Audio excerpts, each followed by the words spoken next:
cari dahulu apa yang membuat Anda bergairah. Tapi anyway, itu terjemahan bahasa Indonesianya. Passionate itu bergairah. Intinya begini, kalau kita tidak bergairah, kita tidak senang dengan apa yang akan kita kerjakan nanti, ya. Jadi ujung-ujungnya itu Anda akan merasa ini sebagai beban, oke?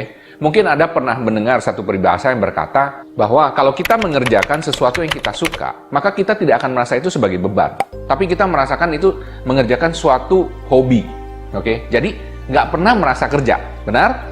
Nah, seperti contohnya, misalnya Anda hobinya memasak, oke? Kemudian Anda tanpa disuruh, saya yakin Anda ingin masak sendiri. Ada orang datang, nggak ada orang datang, Anda masak. Kenapa? Karena Anda hobi, ya kan? Sama seperti kalau Anda hobi main game, ya kan? Anda nggak perlu dibayar untuk main game. Anda bahkan bayar untuk main game, betul? Nah, sayangnya mungkin hal-hal tersebut kurang begitu produktif.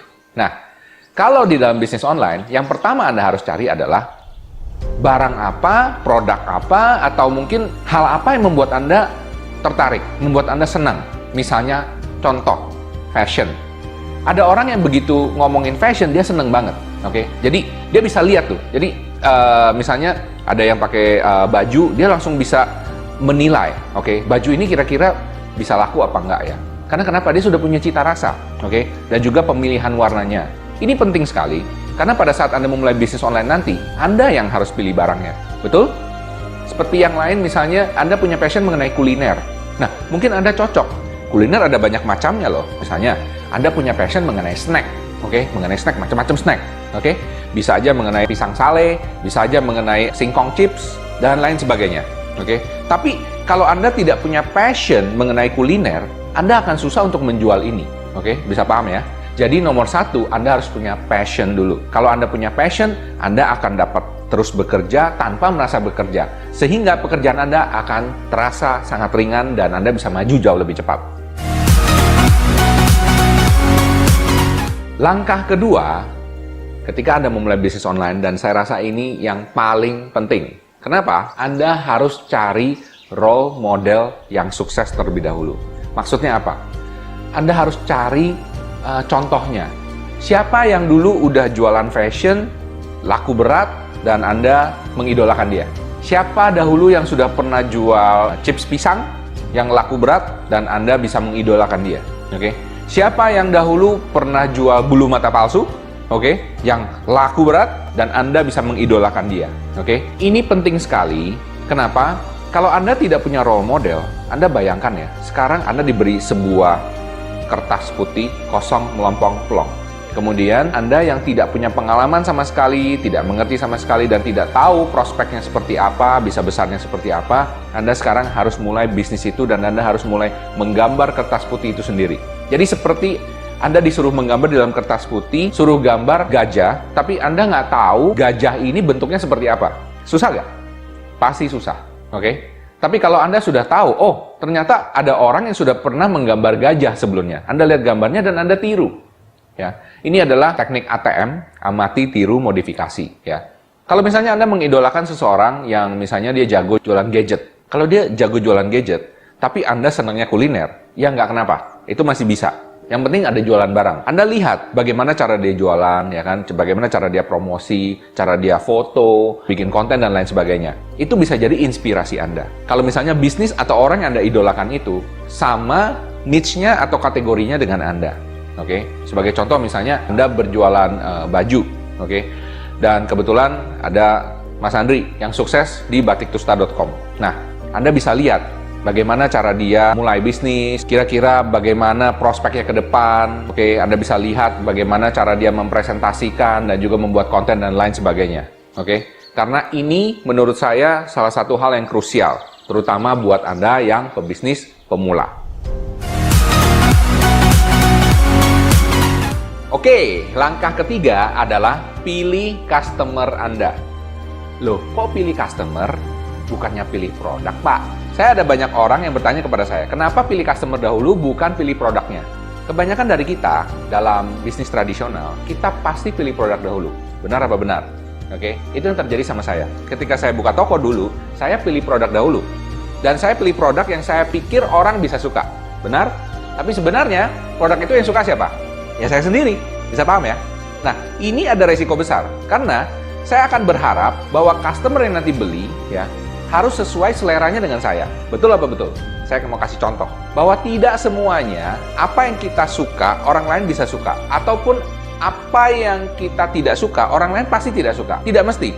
Sebagai contoh, saya tidak suka makan babat. Oke, Anda tahu babat?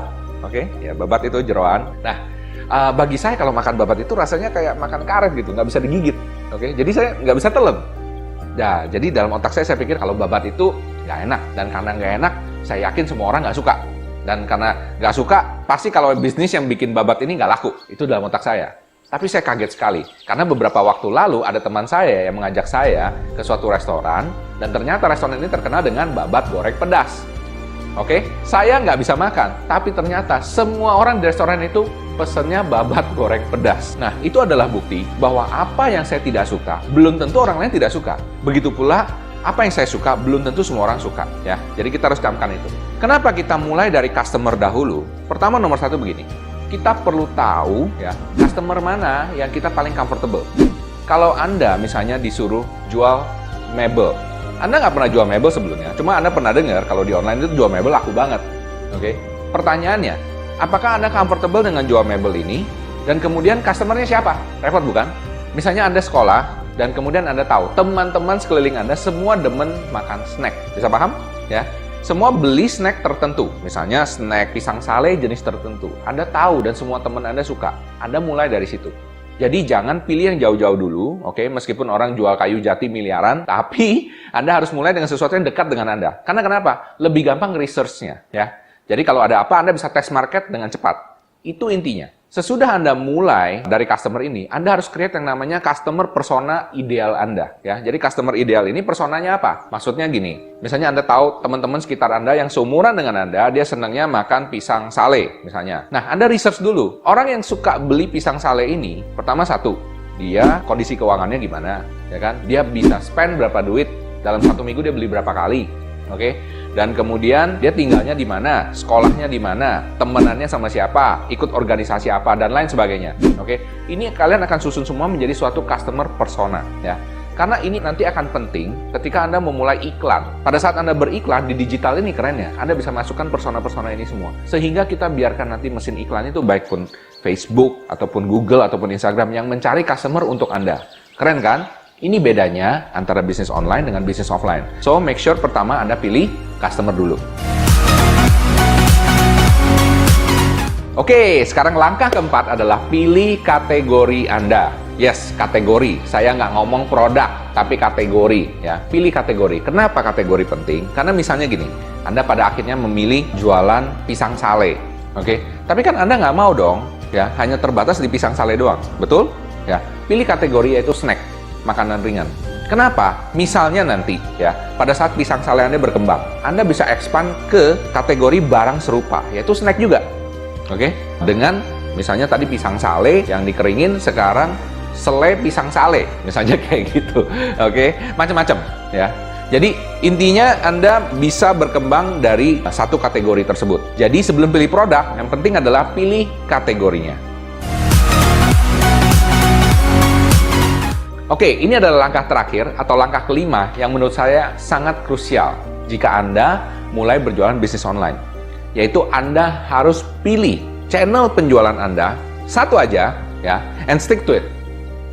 Maksudnya apa? Maksudnya begini, sama seperti ketika Anda membuka toko offline, ya. Jika Anda mulai buka toko di Mangga 2 pertama kali, jangan langsung buka toko di Tanah Abang, jangan langsung buka toko di PGS, ya. Jangan buka toko terlalu banyak dahulu. Kenapa? Anda harus konsentrasi di satu tempat terlebih dahulu. Nah, kalau di digital ya atau online, bisnis online, Anda harus pilih dulu.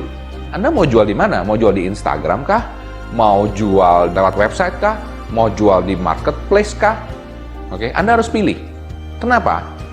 Karena setiap market ini beda-beda. Beda apa maksudnya? Beda karakter dari para user atau penggunanya. Jadi Anda harus pilih satu dan konsentrasi di situ. Contoh misalnya Anda memilih Instagram. Nah, Anda tahu pengguna Instagram itu rata-rata berumur 35 tahun ke bawah. Jadi kalau produk Anda cocok dengan 35 tahun ke bawah, Instagram itu cocok. Kemudian yang pakai Instagram itu juga sekitar 55% itu cewek.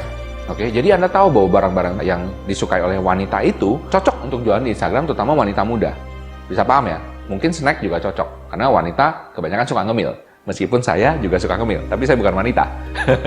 Dan masih ada satu rahasia terpenting yang terakhir ternyata saya lupa, yaitu 5 langkah terpenting ini tidak akan menjadi penting dan berguna apabila Anda tidak melakukan action.